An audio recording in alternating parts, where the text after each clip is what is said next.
going to go over the demo for the Alabama Works website. I'm just start off at the beginning, the login page, alabamaworks.workforce.alabama.gov. If you do not have a username and password already, please let me know and we can set one up for you. So when you first go in, you'll go to your dashboard. We're going to start with creating an Alabama Works account. So when you're creating an account, you'll go over to the side menu where you saw the three little dashes or the three little lines right here. And you can either do services for workforce staff, where you would click on manage individuals. And then you would either create an individual or just assist one if you want to either check to see if they're in the system or if you already know they're in the system. So we will pretend that we clicked on create an individual, but we're going to go to our tester person. So I'm actually going to do assist. So our tester person is Mr. Beagle. So this was a brand new participant. Of course, you would do assist first, and you would either search by the social, uh, preferably the social. If you do have the last four and then the last name, you can search.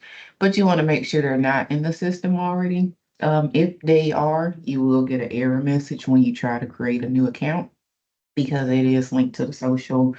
And if by chance you create an account and it was one digit off with the social and you see that it's a duplicate account, we can combine them. So just let the help desk, which is me and Kristen, just let us know and we can get those two accounts combined. So, but that's just I'm not going to show an example of that because that's only if you run across that. Um, so we're gonna do Barney Beagle. So let's say we searched for him, he wasn't there, and then we clicked on create an individual. So the first thing you're gonna do when you create an individual is you're entering all of your information that's gonna be on this general information screen. And so the information that's entered in will pretty much you can go based off of your Alabama Works user guide. So this information is going to be questions such as username, password, their social, address, email, information like that. So you can either have the participant go in and enter this information, which that would be them creating their Alabama Works account. So they could just go in as individual, sorry, and create their account, or you can actually create it for them and you can sit down and have them fill out either the customer information form, so you have all that information and you can enter it in as you go, or you can just sit down and they can tell you the information. But it does ask a lot of just demographic and basic general information, questions about them. Once you finish, you're gonna click screen by screen when you're doing the Alabama Works, create a individual enrollment task. And so when you're going screen by screen, this is just all the information you're actually entering in, military service and everything. So once you save that information, then you'll actually go back to their main enrollment. So that's when you'll see my individual profiles, my individual plans, and then staff profiles. Their information is under here. So that's really the only time you'll go under this section. Your main sections you're going to be dealing with is usually staff profiles, unless you're creating resumes, then that'll be under my individual plans. So staff profiles is where you're going to go when you get ready to do their actual WIOA enrollment. So, and let me know if I need to show anything from the create the individual. I can kind of show from the first screen. When you look in your booklet, it goes step by step, so it shows a lot. But just to kind of give you a example, you click on comprehensive registration, and then you see where you start entering in screen by screen. And as you go down the list, it'll ask each question. And when you click finish, then that's when if you're doing it, you would go back to that main screen. If the participant is doing it, they would go back to their main screen. Just double checking to make sure there was no question. So now we're gonna go back to Barney Beagle. So you already created the account or you created the account. First thing you're gonna do is you're gonna go to programs. Now, when you first go into the system, all of this may be condensed.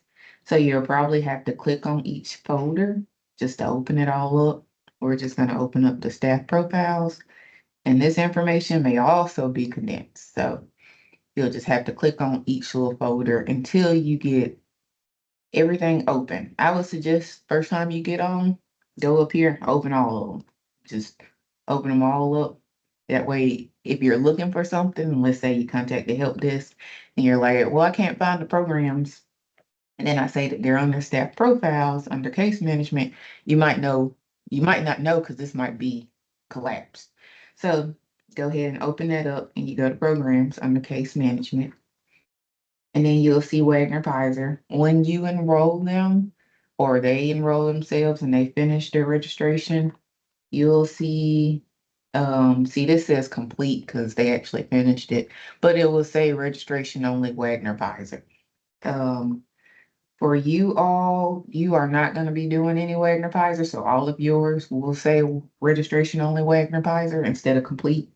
Uh, do not touch anything under the Wagner Pizer section because that is labor only, which we're workforce now, but that's the other side of workforce. You're gonna scroll down to Title One.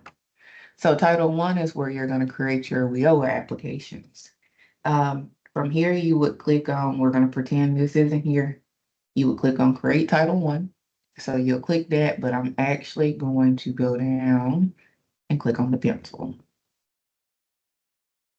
And your screen would look just like this if you clicked create Title One application. The only difference is all of these with hyperlinks, they would be grayed out until you finish entering in each section. So with the intro, you're going off of their application date. So if you use the customer information form, it's going to be that date that the participant signed the form. That would be their application and eligibility date. So you will mainly be dealing with youth participants. So, but if they are eligible as an adult too, you can put in two different dates. So, I mean, I'm sorry, not two different dates, but you can put in the date into two different sections. So if you want to do 3/10/2026 for youth and 3/10/2026 for adult, if they're eligible for both, you can. So then you would click on your office location, which would be NWSCC, next steps, and then click next. Now, if you're entering this information with the participant and you want to use the Alabama Works application, like Kevin was saying during the case management part, you can finish each section with the participant. And then I'll show you when you get to the eligibility summary where you can print, or after you finish, then you can print this application and have them sign it. And that would be the same date as their application date, but that date does need to be the same. So if you're filling it out today and you print it, they need to have a signature and date with today's date. So each screen is just going to be that information that the participant entered in or that you entered in when creating their Alabama Works account. But from here, you're just taking this information and you're verifying with the document you have in hand. So Social Security number, you're verifying this number, Social Security card, you have it in hand. You're going to upload a copy after you finish this, or you might have already uploaded a copy. I would suggest finishing the Alabama Works application. You're automatically required to do your first service, then going in and you can work either like from the book where it has you do your Alabama Works application, have you do your plan, and then it has you upload your document and case note. I would just suggest find a method to where you don't skip something. So if it helps you, if you finish your Alabama Works application, then upload the documents, that's fine. If you want to upload the documents first, then do your Alabama Works application, Just don't forget to upload the documents, please. And then before you request for any type of date corrections from the help desk, which would be that help desk email or either me or Kristen's email, please make sure the documents are in the system because we do require the documents before we can make the change, especially if it's a date change or especially if it's like any type of participant information change. Like socials off, last name is misspelled or something like that. So just going screen by screen, anywhere where you see a required section, and it you'll see right here where it's a little asterisk, and you can just enter. It's pretty much going to be already entered in. What you're doing is verifying the information, but if by chance it is incorrect, you can go in and edit that information, and then once you click next, it'll save it.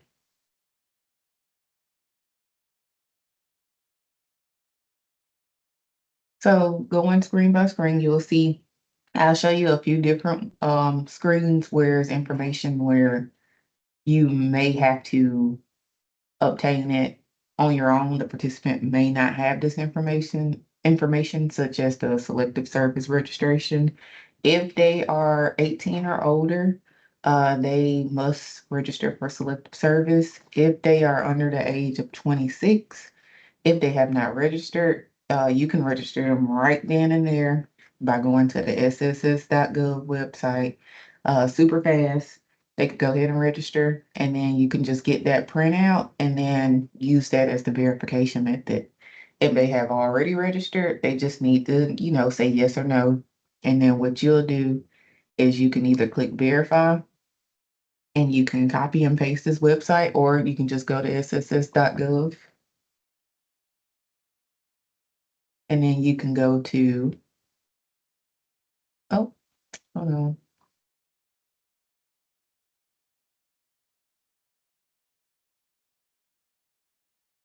Well, sorry, my signal must be really bad in here. Uh, can you all still hear me? Just want to make sure. Yeah, no, I've been having Yes. problems with that website too. I think the federal Oh, okay. government's struggling to get it back up, so. Okay. Okay. I was just like, oh, I hope I didn't disconnect. Okay.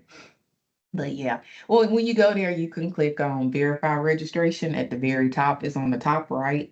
And then once you click that, you can enter in their first, last name, social security number, and date of birth.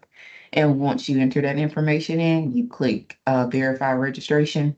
And if they registered, then you can just take that screen, print it, and then upload it to their documents. If they did not register, it'll let you know, double check with them just to make sure maybe they didn't have a different last name at the time because it's going off of the information you entered in and it doesn't check section by section. So if you put in the wrong last name but the correct social, it's not going to just go off the social and say it's correct. It's going to be looking for all of that information to match. So you can just go on there, get that, and then finish answering the rest of this information. If they are over 26 and they did not register for the selective service, and it is not one of the pretty much acceptable qualifications on their website, which is really the only one, is if they were active duty, because surprisingly, you don't have to register if you're active duty, and they were active from 18 to 26 continuously. This does not include reserve or National Guard. This is active duty only. If they were active and then they went to the National Guard before 26, they should have registered, which is crazy, but that's just how it is on their website. Or if they were incarcerated, but they had to be incarcerated from 18 to 26 continuously. If they had a break-in in their incarceration, at 24, they were supposed to have registered. They do not qualify for WIOA services because it's federal funds. And and sadly they would be ineligible for our services. So going to the next screen, I want to say the next one is veteran status, which you just answer that information. Then you go to employment. If they do have employment, please list their employment information on the screen.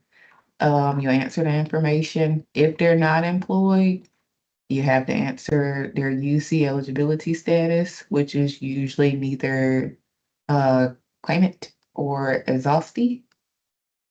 And let's see, you have to do the number of weeks unemployed, which if it's a youth, I they are not considered long-term unemployed.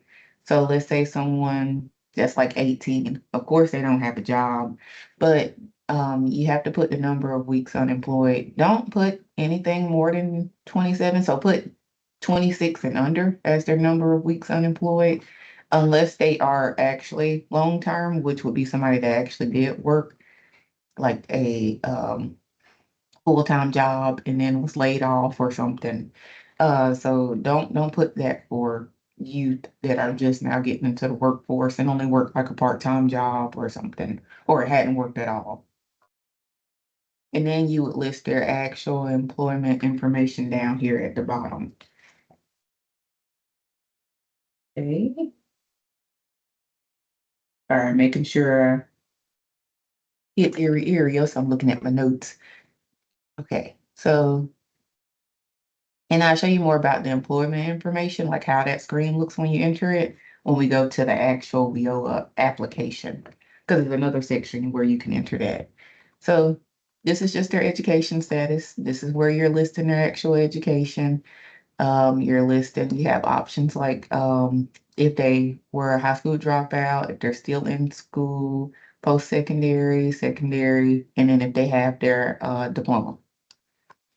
And then just make sure all of this information matches. By chance, if you did select high school dropout and you meant to select that they had a high school diploma because you selected yes for has secondary school diploma and you try to save, it's going to give you an error message. And that error message, if you select it, it'll take you straight to the area that you messed up on. So you just got to change it and then click next. So the system won't let you enter wrong information if it's something that's contradicting itself in the system. Now you can enter incorrect information if it's just incorrect, the system can't catch that. But if it contradicts anything, like from one section to the next, it usually tends to catch it. Um, this is their public assistance screen. This is information that can count as, low income if they're receiving any type of public assistance, like SNAP, TANF, so on. Make sure you have the supporting documentation. Anything that you are entering in the system, please have the supporting documentation for. Or if it's a self-attestation that is acceptable, you can have them fill that out. Um, Same with the barriers. If they have a barrier, well, they should have a barrier. They must have a barrier. So once you enter in the barrier on this screen, then when you verify, please have the support documentation. So this person, I put them as basic skills deficient. So that means I have a copy of the TABE score. So when you click on verify and you select it, standardized assessment test, that means that you're saying that I actually have a copy of the TABE score and I will upload it in the system. So same for any of them. Pregnant parenting, out of home, foster care, please have support documentation. Household and income. If you do have to list the income, such as if it's a youth and they only have either they're in school youth or if they're out of school and they only have basic skills deficient or high school diploma, they have to be low income. So you have to verify the income, which they must be low income, and you have to list their family size and family income. So that you're saying you have the pay stubs, you have self-attestation saying what their family size is. You can use one self-attestation form and have them just fill out each section that you can use for this instead of uploading multiple forms. It's a little box where you can either type it in. Um, Hold on, I think I have it pulled up at the top. Oh, wrong one. Sorry, the little bar at the top is blocking it. Oh, that's not it. That's not it. Where is it? Oh, here we go. Okay. So Yeah, you can type it in here, or you can have a participant write if you print out a copy. If it's gonna be a lot of information, you might want to type it up for them, or yeah, probably type it up for them. And then they have to sign. If they are under the age of 18, they have to have their guardian sign and date. And you can be the witness as far as the witness for the signature. So, and you'll just enter that information. Let's see. You won't really have anything under miscellaneous. Yeah, you can just skip past that. And then, because that automatically selects no for it. And then when you get to your last screen, which is the eligibility summary, after you get through everything, which the first time you do it may take you about maybe 30 minutes. Um, you'll get faster as time goes on. If you want to just really look and make sure you're doing everything correctly. Um, but it's no rush. It's no time limit on how fast you have to get these completed. Just please get the information entered in a timely manner. You will see that it's highlighted green. Same if it was an adult and we did adult eligibility, it would be highlighted green. And for youth, it would say either yes, out of school, or in school, and then it have their type of priority. So you want to make sure it has if they're eligible, which would say yes for adult, and then what their priority of service is, which is either going to be low income, basic skills deficient, public assistance, like whatever you selected when you were filling out their information on each tab. And so when you get to that, you'll scroll down and then you'll click Assign Case Manager. You can either assign me, which would assign yourself, or you can click the Reassign Case Manager and you would select from the list. For you all, it would be under Northwest Shoals Youth Success Program. Oh, sorry, Next Steps. Sorry, Northwest Shoals Next Steps. Next Steps. Assign to group, and you'll see a list of names. If your name's not on this list, please let me know. Um, that means I just need to actually add you to this group. If you don't have an Alabama Works account, then we got to create one first, and then I can add you to this group. But if not, then just let me know. For this one, I put Miss Emma, and you click finish, and that's it. You finished your WIOA application. Now you're getting to the good part where you can go in, enter your services. Um, as you're clicking through each screen, well, let me back up. When you finish that part, the screen will automatically take you to your participation screen. So we're going to pretend that I just finished my WIOA application and now it's going to take you to 3 different screens. So it's very important when you're first doing your enrollment to get it all done at once, because if you by chance you finish the WIOA application and you have to exit out, you can't do the participation. It's going to leave this date blank, and if you try to go in and enter any service codes, it's going to tell you that this person isn't participating in WIOA services. So this is what it means. So it's going to automatically take you to this participation date. But if by chance, I know stuff happens, if you did exit out, this right here is where it's saying that it's needing a date in. And you'll see right here to the right where you see the date. And that date should match the same date as their application date. And you'll see where it says participation date here too.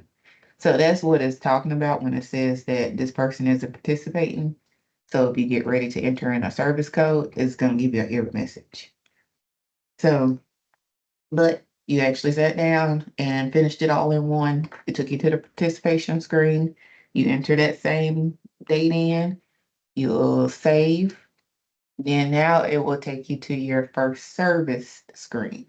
So it automatically takes you. It's just not because we've already entered this in. And your first service screen will look like this. And then this is where you are, oh, sorry. I clicked on the wrong WIOA application. scroll down to go. Here you go. Okay. So here we go. So you'll click on this first one. Well, I'm clicking on the first one. You're gonna automatically be going to the next screen. So this is where you're gonna put your office location, which is next steps. Your first service should be your 412 service. The good thing with youth codes is that if you do not do your 412 and 413 first, you're not going to be able to see any of the other services that you need to enter in. So like your adult education, work maturity, any other service codes are not going to show up. So I'll show you what the list looks like with the 413 and with the 412, and then with one of them missing. But your first service code should be your 412. So your actual begin date is going to be grayed out because it's going to be automatically entered in because it goes off of your participation date. You're just filling in your projected begin date, projected end date, and then you're going to click next. And you also saw, sorry, all those dates are the same. You want the same start and end date for your first service code because it's just pretty much saying that you completed eligibility. This person is suitable, this person is eligible. Now you're putting them in the system. That 412 service. So now you click next. You're going to enter in your provider information, which you'll see from the list is Northwest Shoals Community College. If they're out of school, it'll be the out of school youth program. If they're in school, it'll be the in school youth. And then you'll click next. And it'll take you straight to the end. So you'll see where we were on the general information. That's the screen that asks you for the service code and dates. Then it took us to the service provider screen. That's where you entered in your provider information. Then it took you straight to the end and it skipped over all this information because this information really only lets you go screen to screen when you're entering them into a training service like an ITA. So for this one, it'll be the same date that you did as your start date for your last activity date. It'll always be successful completion for your 412 and your 413. And you'll put your school status at the time, which this person, I know that I technically put them as a dropout, but since this is our tester participant and I already had a credential in, so I can show you the credential, it wouldn't let me select that they did not have their high school diploma or equivalent. Because the system, that's where I was saying before, the system looks at information you put into different sections and they'll give you an error message. So since I already put the credential that they had, their diploma, it's only giving me the option for this. So it does help a lot when you are not sure about something. So you put your school status, you put how you verified the school status, and then you'll click finish. And so when you're first doing your application, now you will get back to the main screen and you're finished with that part. So now this is where you can either go based off your book, which I wish this would show up at the top. Okay. Oh, I'm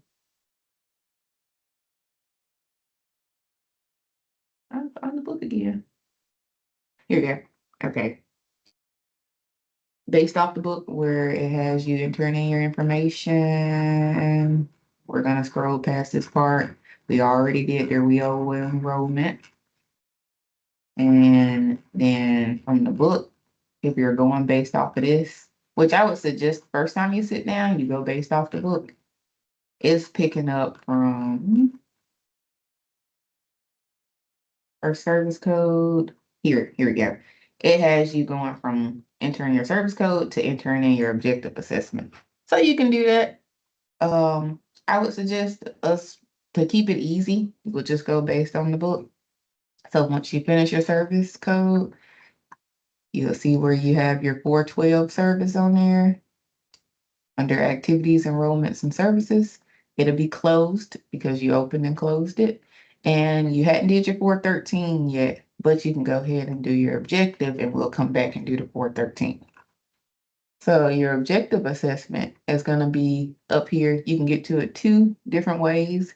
You can either get to it by clicking on plan, or you can get to it by clicking on plan here. So either one, if you want to click on plan under case management, or right here, just highlight it. So your objective assessment is going to be here. You'll see at the very top. And see this, we're going to go off of this one. That's the most recent one. When you're doing your objective assessment, oh, well, let me show you how to actually open it. You'll click on create objective assessment summary, and then it'll take you to this first screen. And then this is where you're going to enter in your office information, which I'm going to change it to North, and then put next steps. You do your date, which can be the same as your eligibility date because you're entering it in at the same time. Date completed, which will be the same. And then what you're doing, um, it's just pretty much the information that the participant entered. I don't know, it's moving a little bit slow.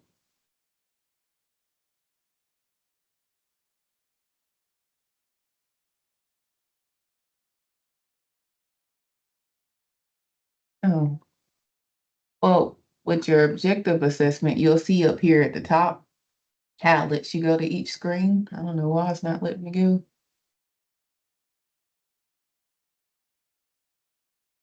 Okay,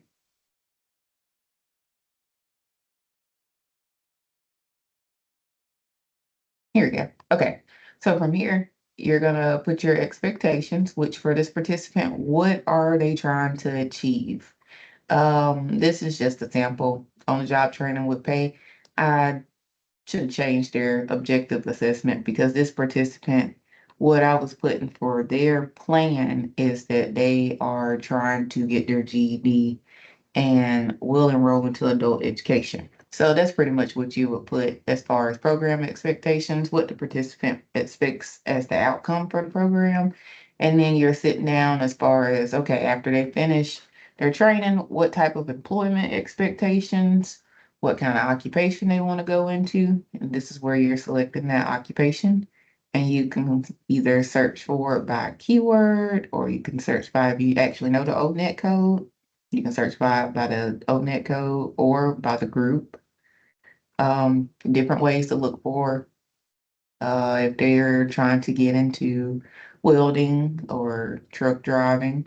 You know, once they finish that first hurdle, where are they expected to be at the end?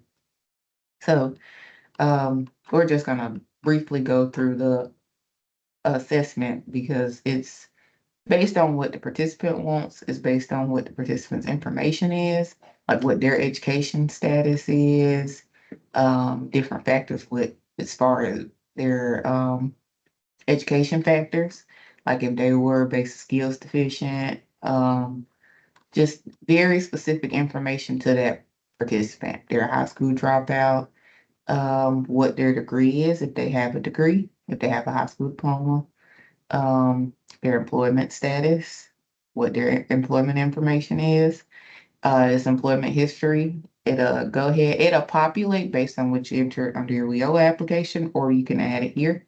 This is not the employment information I was talking about before though, but household and income. You just go screen by screen, entering in that information. And then once you finish, like once you make it to the final screen, which is the, I want to say the criminal background, you click finish. And then this is where you will scroll down and actually enter in their plan or their IEP. And so that 413 service code represents you entering in this plan. So this right here, you would click on create individual employment plan. You would enter in plan start date, which is the same as the eligibility date, your office information, and then you'll click on next. And then your goals. Your goals are going to be what is the big overall achievement for this person. So this person, I put schooling and then complete GED, receive certificate. So that's what this person is trying to do. You can do all kind of goals be very, I guess, detailed with your goals because as you'll see tomorrow, what we call the SMART goals, you want to make sure you actually enter detailed information so we know, don't just say we'll finish school or don't say we'll gain employment. We'll gain employment through already going to an OJT. We'll enroll into an OJT at the Career Center.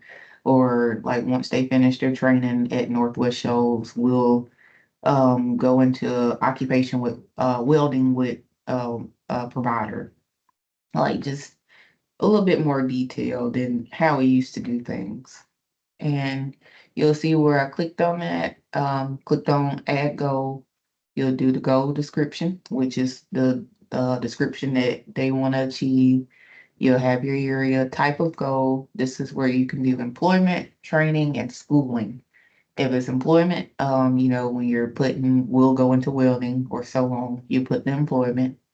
And then term is going to be short term or long term. Uh, Usually, unless it's something like they're enrolled into an ITA or it's going to be over 6 months, that's when it'll be long term.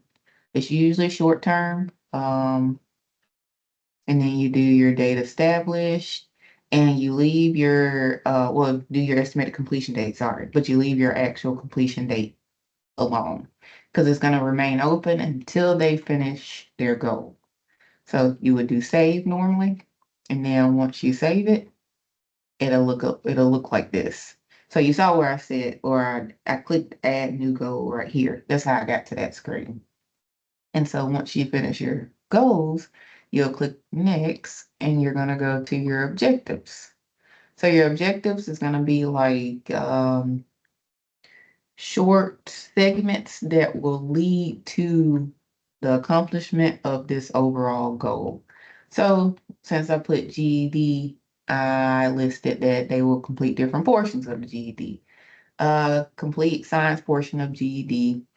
So like if that person maybe failed the science portion the first time, but they passed the mathematical reasoning portion, you can list those. They finish that, you'll actually close that one out as successful, but you'll leave this one open until they finish both, or you can list as many objectives as you want. You can just list one if you want per goal.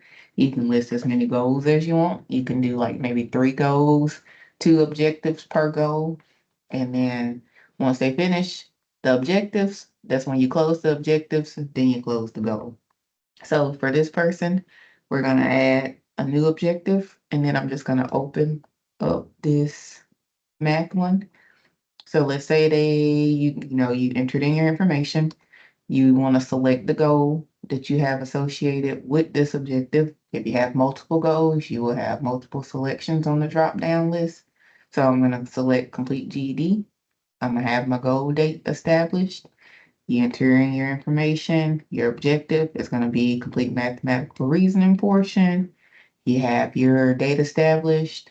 Your review date will automatically populate, which is just based on a year from today.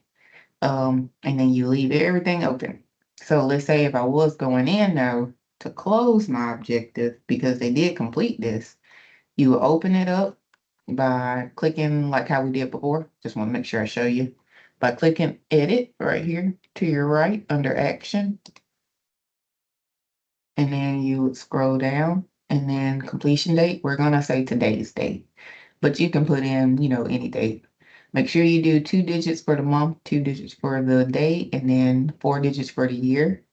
And then instead of open, we're going to click closed. Successful, or if the person refused to continue training, it will be unsuccessful, or they didn't finish for some specific reason. Maybe they finished the training, but they never gained employment, and you have a goal of employment. You would close them as unsuccessful, and then you would click save. And so you'll see where it goes from open to closed. And that would be the same as the goals. So when you're doing your IEP for the first time, you're working from left to right. You do your plan, you do your goals, and you do your objectives. And when you're closing it out, you close out your objectives first, then your goals. Then you can actually go and close out the plan. And that's where you put your plan close date on. Don't put your plan close date until you are finished, until the participant is finished. So, and you don't do anything with services. This is just showing the services that you've entered in. If these services do not match exactly, it's okay. I still don't understand why sometimes it puts in that 203, but it's there. But it's not services that you're entering in. It's pulling this information from somewhere else. So we're gonna exit out of this. And then let's say you finished your plan. Now it's time for the participant to sign. What you're gonna do is click on this display/print. Please have the participant sign right at the time you're finishing the plan, because if you forget, this is something that you can get marked off for as a finding by not having a signed plan, because the participant is signing it saying that I agree, this is what my goals are. I will accomplish this to be successful in my enrollment into WIOA. So you would click print, you would have them sign, and then you would sign and both date, and then upload this. This, besides the Alabama Works application, is the only two documents that you will print from the system and then upload back into the system. So that's the plan. So we're gonna go back. You're gonna see where I click up here at the hyperlink name to get back to my summary screen. While I'm here, let me show you. It took me back to my summary screen under general profile. This screen shows you what the state ID is. This state ID is what we use to get to all participant enrollments. So if you're contacting the help desk for some type of assistance, you can send their first and last name, but please include the state ID, and please do not send socials through email. So the state ID will be right here, and this is how you get to it. And this is the number we use, and they're all unique per participant, and we can pull them up. So now we did our plan, and if you're going based on the book, I'm not gonna click up at the top because once I put my arrow up there, I can't see the names, and that's why I keep clicking on each tab. But I know based on the book, your next thing is gonna be entering in your service codes. So now we would pretend that we only had the 412, and now we need to enter in our 413. And so you would normally click create activity enrollment service. But we're gonna click the W, but I'm gonna show you an actual service code from scratch soon. So with this, since this is a service code that we will leave open, you saw your 412 was closed, same start and end date. The 413 will be left open because it should be open through pretty much the life of their enrollment. So while they're actually actively participating, you leave this 413 open. So you'll enter in same projected actual be-in date as your eligibility, as your 412, as your participation, and then you do an extended projected end date, which is usually like a year out. So we enroll this person on 3/10/2026. I put the projected date as 3/10/2027. So you put that date and then you click next. And then from this screen, this is where you enter your provider information again. And then once you click next, you're just going to click exit wizard down here at the bottom left. Oh, I was trying to highlight this one. Right here at the bottom left. You click exit wizard because you don't want to enter in any of the closure information on a service code that you want to leave open. And you know you left it open when you see the green O. So this will be left open. And like, let's say now they're going to be in adult education. And I click on create activity enrollment service. And then I enter in Northwest Shoals next step as the office location. Then I go down to my activity codes. You'll see all of the activity codes for the youth participants. But if I did not have that 413 in there, the only codes you would see is, I want to say, this 115. It skips to the 275 and like the 412 and 413. Like it only shows you like 5 codes. So if you only see 5 codes, you know you did not enter in your 412 and your 413. So we're gonna do adult education. So we're gonna do a 418. And let's say they enrolled into it on 4/1/2026. So we're gonna do the projected date as 4/1. We're gonna do the actual date as 4/1. And then their projected end date, we're gonna do 10/1/2026. We'll leave it open for a while. That date doesn't matter as much. When you get ready to close the service code, it does not need to have the same projected end date and actual end date. It's just that projected begin date and actual begin date should be the same. So you click next.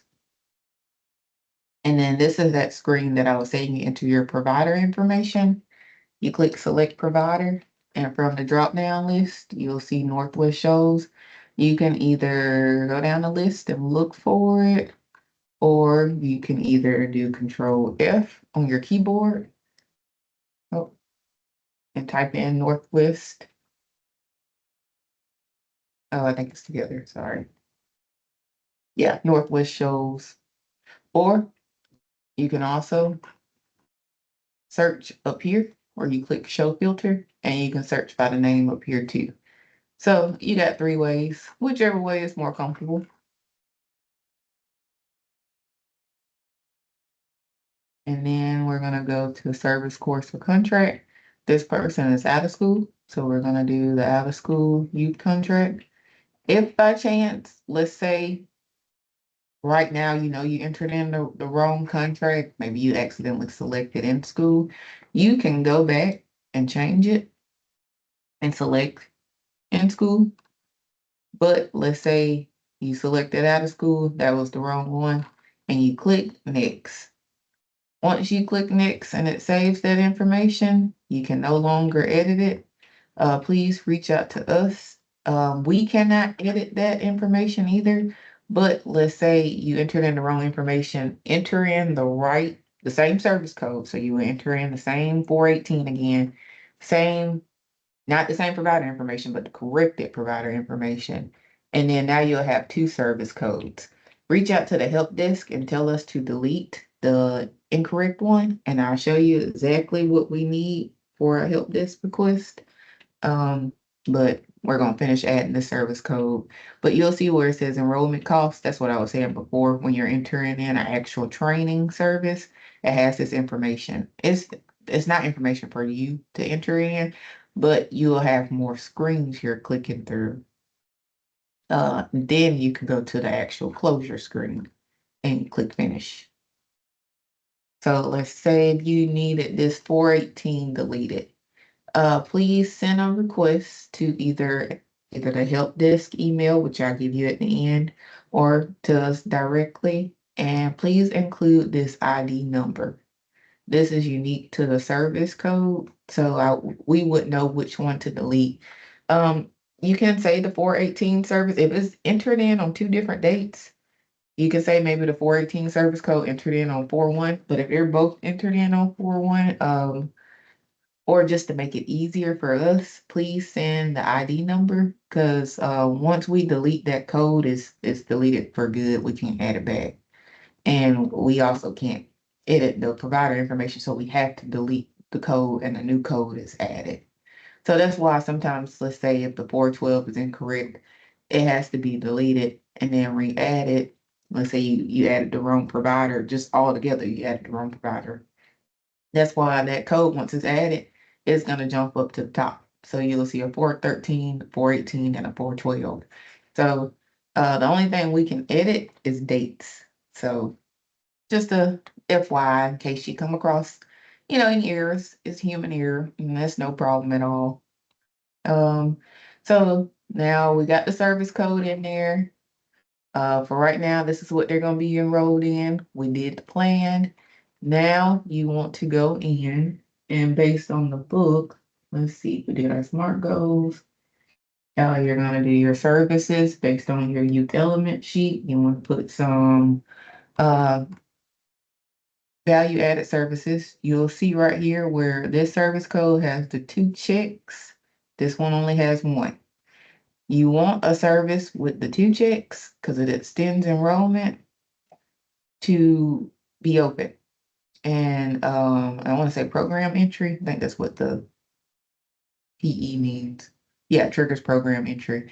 You want one with both because as long as this is open, and let's say if this is the only thing they're getting for some reason, I don't know why, but this is the only thing they're getting. Um, Sorry, I messed up the layout, but they will actually stay open and will not system close. If by chance you only have your 413 and then you forget to go back and enter in any service codes for this person, or maybe they're not doing anything right now and they won't be for another week for some reason, it will system close if it's only a 413 left open. 15 days from that actual begin date is gonna system close, no matter if that projected end date is extended out for 5 years, it's gonna system close. Because it's saying that this code is not strong enough to keep this enrollment open. And it's just like, okay, you did your IEP, you did your plan. Why aren't they doing any service codes to go along with the plan? Um, and then once it systems closes, like the service will actually system close with, you'll see a S right here, it'll be a red S, and it'll have an actual end date in there. 90 days from that date, that's when the whole WIOA application closes or exits.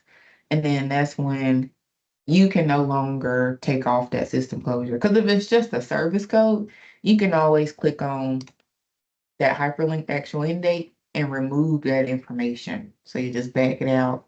You just change that completion code to non-selected, change that school status, which I don't think it enters in a school status. And then just you take that information off and you click finish and it'll actually open it back up. But let's say if the whole WIOA application exits, which that service code closed, I'm sorry, and then it says right here, in follow-up or exited, or this changes from complete, then we would have to remove that because that means that it stayed closed long enough for it to exit because there was no activity. And our system does not like service codes to sit there with no activity for a long time. So it would enter in the exit outcome here, and we would have to just either remove that, or if it went caught and maybe the case manager did follow-ups, then that's when we go back in and we correct the service code. But we're gonna request that the case manager go in under the closure and enter in their closure information. Because once they exit, it doesn't enter in any information but dates. So you wanna, have it reflect correctly in performance, because that means it closed incorrectly. So you wanna fix that before you start doing your follow-ups. But if you don't catch it, that's how we fix it. So let's see, youth elements. Now we're gonna do the case note. So now you enroll them. You're gonna do your case note, and then we'll do documents. We'll do documents last. So you're entering in your intake and eligibility case note, your first initial case note, which this is what Kevin was saying. The participant is eligible as an out-of-school youth. You completed the initial intake. We just want like a description of when it was done, what were their barriers, what's their family size, this person's family size of 2, basic skills deficient. You uploaded the eligibility documentation, what are the goals of the participant, and then that's it. And then you just label it as WIOA intake and eligibility. If they get ready to start training, then the subject would be enrolled into training. And then in the note, you can be enrolled into training with X, Y, and Z provider.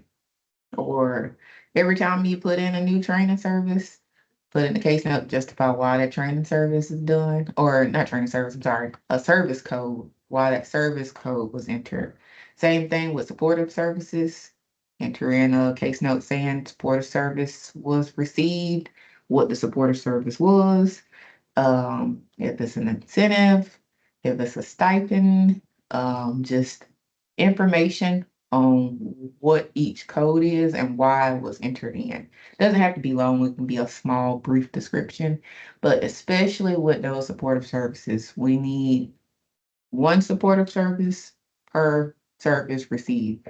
So unless there's transportation assistance, which will be continuous, like maybe maybe you have like a van and you all go and pick them up weekly, that can just stay open. But if it's gonna be, okay, they got a gas card because they finished this or they needed a gas card, or they got some type of gift card because they finished their GED, you just do one service, you do your case note, the same open and close date that's on the receipt, and then you will upload that receipt because that is what we're looking for. That's what the accountants are looking for.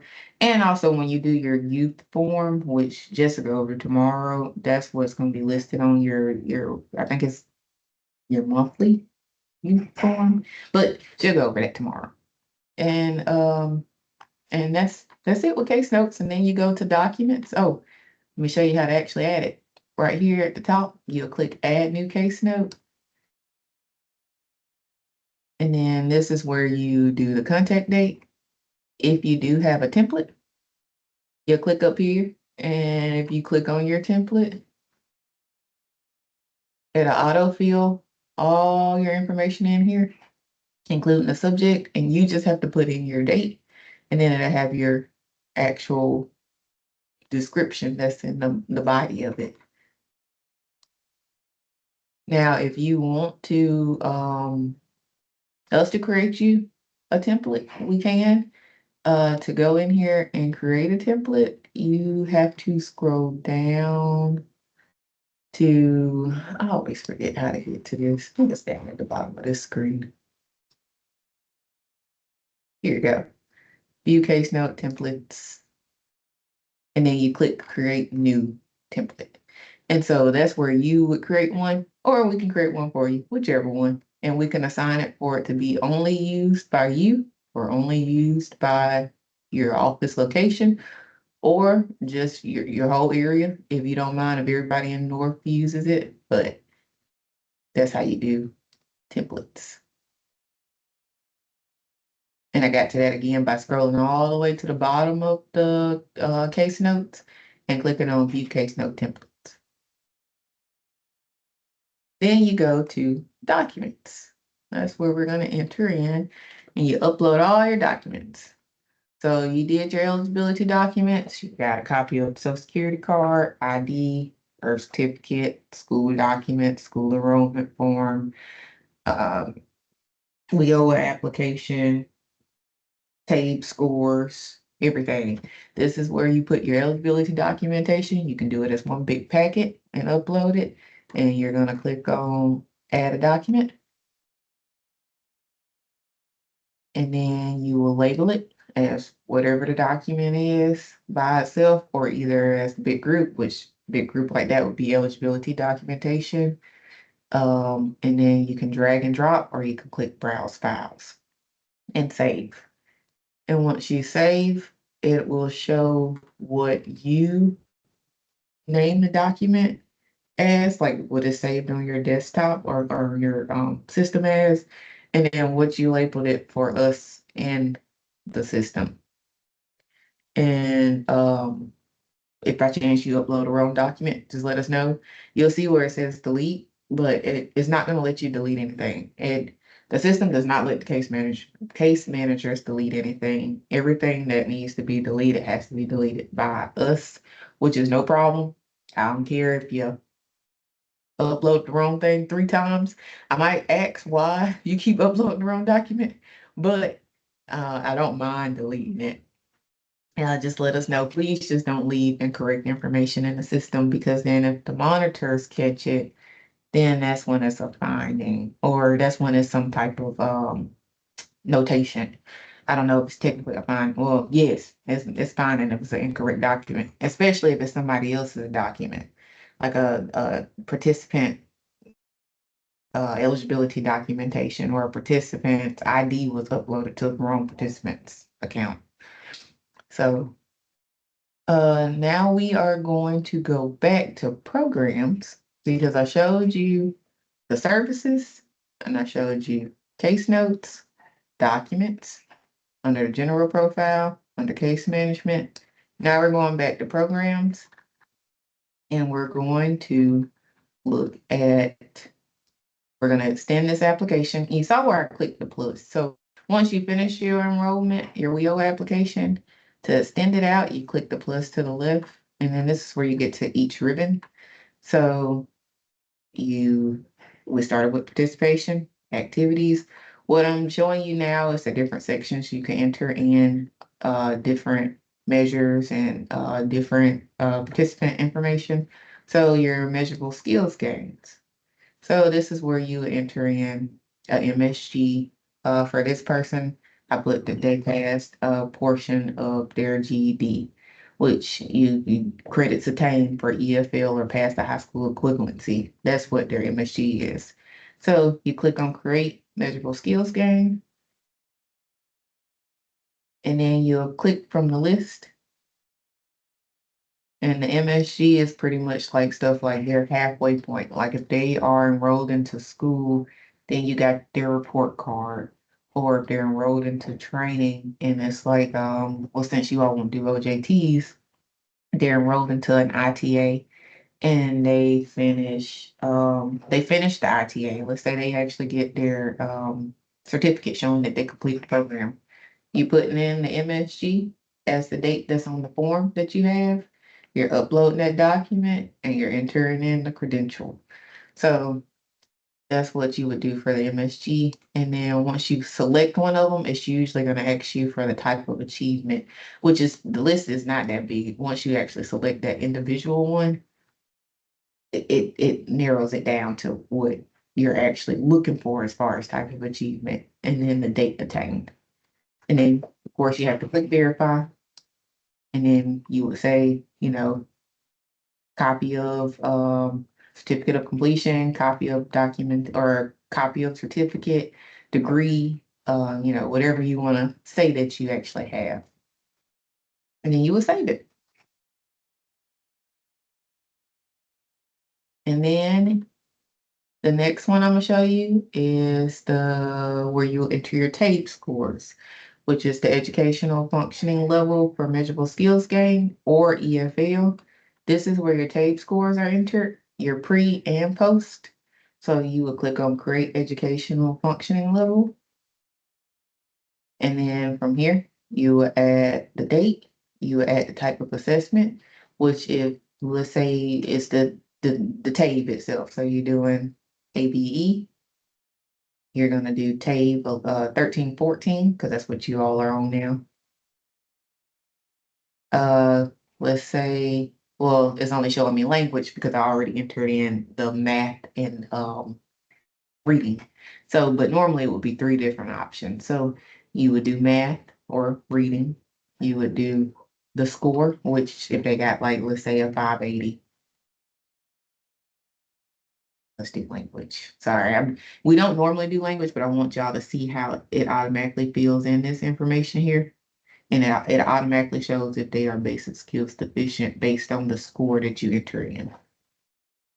And let's say we're gonna cancel that out because you would normally click save, and then it will show you here your date and then your score, your level. Let's say they did a post reading. So you would click on the hyperlink reading score. It's going to show you what the previous score was, and then you go to create post assessment record. And then from here, this is where you're going to enter in the new score. And then say if their basic skills deficient, and then you click save. And then after you click save, you will see their pre-test and their post-test. Now, if they do not get a gain, then do not enter in the post-test. But if they do, then you can enter it in. Since you all are dealing with youth, you won't do a training justification. Credentials. This is where you're going to enter in your credential, whether it's they finished training, got their high school diploma, got their GED. This is where you're entering in those accomplishments. So you're going to put your region, your office location, and then the type of credential, which it has a list of credentials here. We're going to say we're going to go off the one that's already in the system, but then you verify, you can see where it says copy of degree. You need to go ahead and select that because you need a copy of the degree. And that should honestly, that should be the only way you're verifying that they finished the schooling. Now, if they finished and they give you like their transcript because they were enrolled into school, the transcript is fine. You can still select copy of degree, but your transcript would be what you will upload. But try to get a copy of that degree too, along with that transcript. And you put the date, and then you're gonna associate it to a training service. So let's go to the one we already have in the system and see.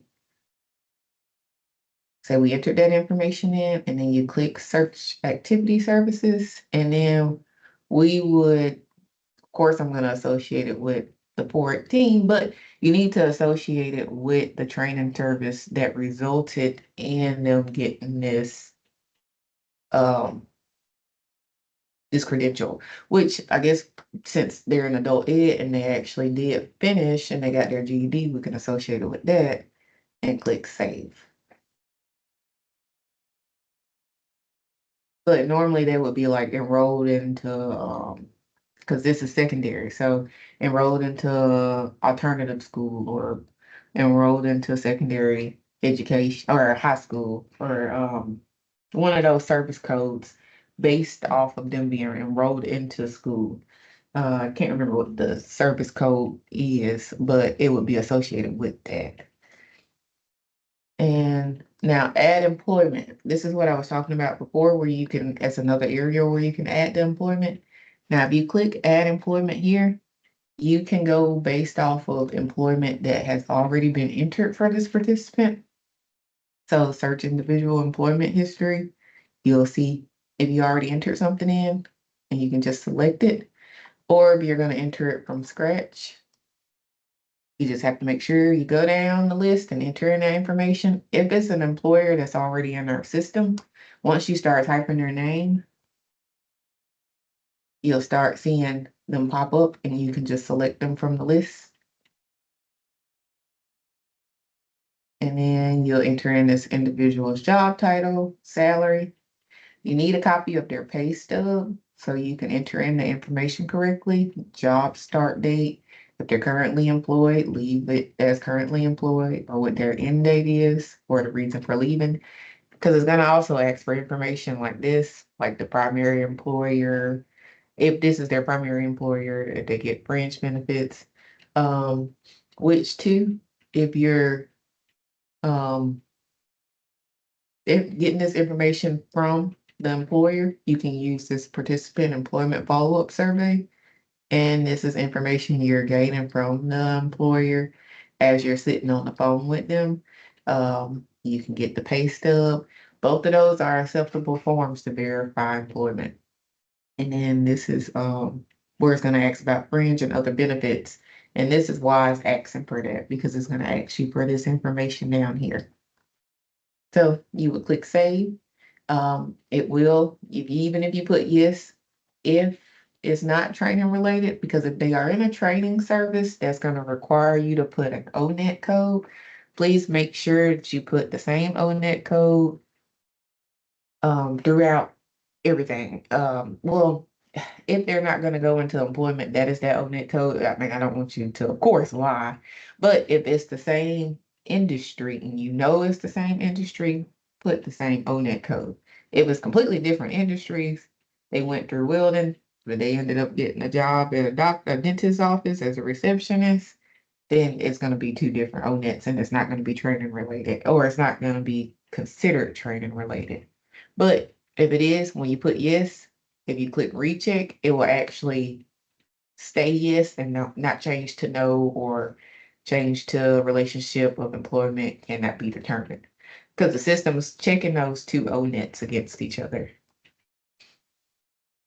So now you did the employment, and now let's say you finished with everything, the participant finished their training, you're closing everything, you're going to the activities, you're closing these training services.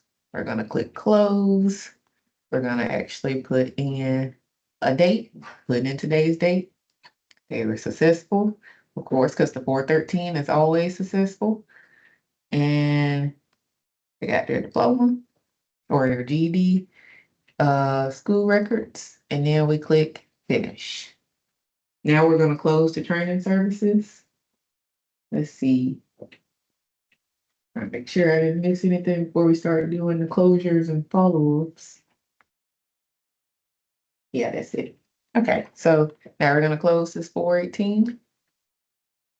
Now, I'm putting today's date, but when you're closing them, you need like an actual legit date.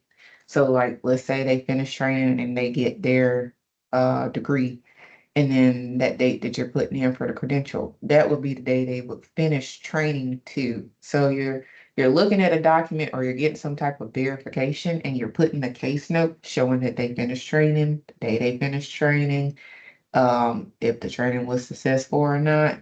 And then you're actually putting that to match that with some type of information. But we're just gonna put today's date, successful, which because they did actually finish. And see, this is what I was talking about earlier. If I tried to put dropout and click finish, it would give that error message that there's a conflict between the credential and the school status. So we're gonna do equivalent and we're gonna do finish.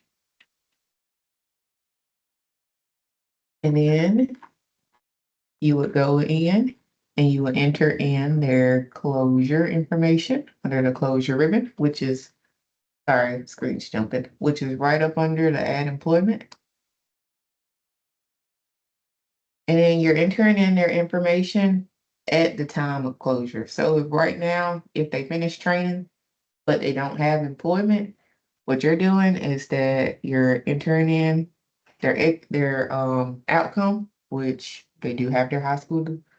Well, they do have their sorry, this is already entered in because this is a case that we're using from before, but this is normally not entered in. This is normally like this. It shows up blank. But you're entering in their school status, which this person is not attending school because they graduated. And then they're going to verify with a school record. Then we're putting if they were placed anywhere. When I ask for youth placement, it's asking if they went into post-secondary at the time of closure. So they went into post-secondary, you can capture it. If not, put no. If they went into employment, if not, put no. You do need to do follow-up. Follow-up will be for that year because let's say with this person, they got their GED. You need, like, I think Jess and Kevin were saying you need to either capture if they went into employment or if they started post-secondary for that credential to officially count and go into your performance. But so at this point in time, they're not employed, and then we're gonna save it. And then that information would populate down here on your closure ribbon. And let's say 90 days from that date, they actually exit because you don't put any exit information. The only time you would put exit information is if just something very just tragic actually happened. It's something that's going to make it to where you can no longer contact that participant on a regular basis. So you'll see where it has exit reason, institutionalized, deceased, health and medical. That's the only time you're going to put in an exit. You're just putting in the closure because you're saying this person is not actively participating anymore. Yes, they can still receive supportive services and follow up, but they're not in any active training right now. So you're just putting that closure and the system will exit them after that 90 days. So on the 91st day, it'll exit them. And it'll look like this. Case exited. And then once they exit and actually go into follow-up, it will say in follow-up up here at the top. But you can actually go to the follow-up section and create your follow-up, which is going to ask the same questions like the closure, if they worked, if they were placed, if they're, in post-secondary or anything, If they did, you enter that information in. You're gonna put your follow-up date, contact type. If you contact the participant and they do not answer the first time, please try to contact them at least 3 times before you document it as unsuccessful, or not unsuccessful, I'm sorry. The actual thing would be, let's see, cannot locate before you put it as that, because once you enter in that information for that quarter, that's gonna populate as that quarter's follow-up. So like that means that you tried 3 attempts that quarter, which is, let's say your quarter, they exited and their quarter is due in June. You're saying this follow-up that was due on June 1st, I cannot locate this participant for this quarter. And then your next one isn't gonna be due until 3 months later or 4 months later. Or three, I'm sorry. Sorry, it's 3 months later. And then so then you'll say the next go around when it's time to reach out for them to them again so you can follow up for the next quarter. Okay, so you were able to get in touch with them. First quarter, cannot locate. Second quarter, okay, they're working. So that's where you're putting your employment information. That's where you're putting your follow-up contact type, and you can reach out by different measures. When you do your 3 times of reaching out, you can do maybe like an email, text, call. I would say probably call at least twice, and then on that last one, do like an email. You can do social media. You can reach out to them on Facebook if you have like a work social media, um, text. So one of those measures. Or if you're just unable to get in touch with them and you know kind of where they went to work at, maybe it's small town, you see them around, or at the time that they closed, at the time of closure, you actually had employment information. You can contact and do that follow-up survey, but you'll see that's also one of the options on the contact type. And so you'll save, and then it'll populate your follow-up information for that quarter. And let's see if I have one to show you an example of. I guess because we opened that other one up, it's not showing, but you'll see where it will have the actual dates populated that the follow-ups are actually due, and it'll have them per quarter for all 4 quarters. So let's see. I want to say that is it as far as each section to go over. I'm trying to make sure.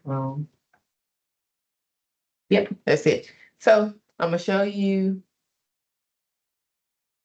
Oh, I think it's here. Here, yeah. I'm gonna show you the help desk form. So this is the help desk email, helpdesk.alabamaworks@workforce.alabama.gov.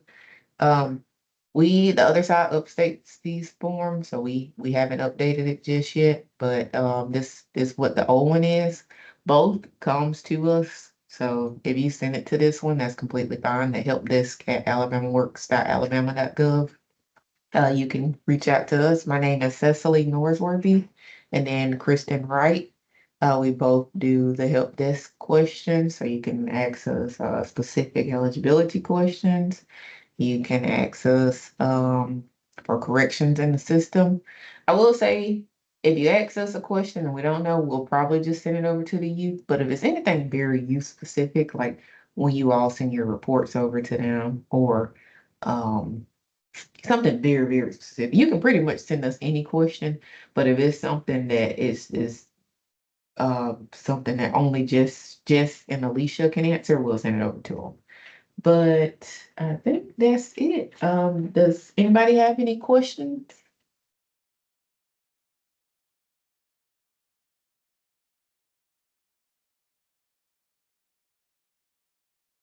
Well, if you do, reach out to us and we'll be happy to help. Did you have anything else, Jess?